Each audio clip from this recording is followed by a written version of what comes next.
Welcome to What is Efilism? In this video series, we're going to be talking about Efilism. Obviously, we're going to be presenting some of the arguments in favor of Efilism to the public.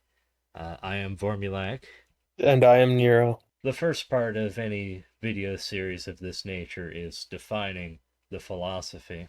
And I would say that Efilism fundamentally is just minimizing suffering through carrying out omnicide. That's the best single sentence summation that you could come up with, I feel. Obviously, you want to carry out omnicide as painlessly as possible. The whole goal of the movement is to minimize suffering. We feel that this is the most effective means of eliminating suffering and preventing future suffering. And that's really all there is to it. Of course, get into the arguments for and against it, but fundamentally, that's what it is. I'd say Efilism is an anti-theistic, materialist, negative utilitarian philosophy at its core, really. So what he said is pretty good, but yeah, we're also opposed to theism. I mean, do not God and all that. It's deeply rooted in philosophical pessimism.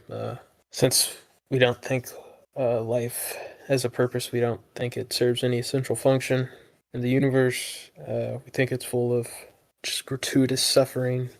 So it's very deeply rooted in pessimism, and I frankly view it as like the conclusion of philosophical pessimism, because the main issue with original philosophical pessimism is it doesn't propose any solutions. It's just explaining why life lacks intrinsic positive value, and all this stuff about life, and essentially saying life sucks, but in a philosophical sense.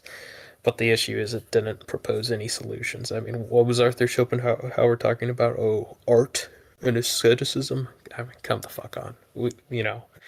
Now we have solutions. All right, pessimism is not enough. Just say, okay, life sucks, and then do nothing from there. What? Come on. We have to propose a solution, and Efilism is philosophical pessimism proposing a solution. It's the obvious conclusion of philosophical pessimism.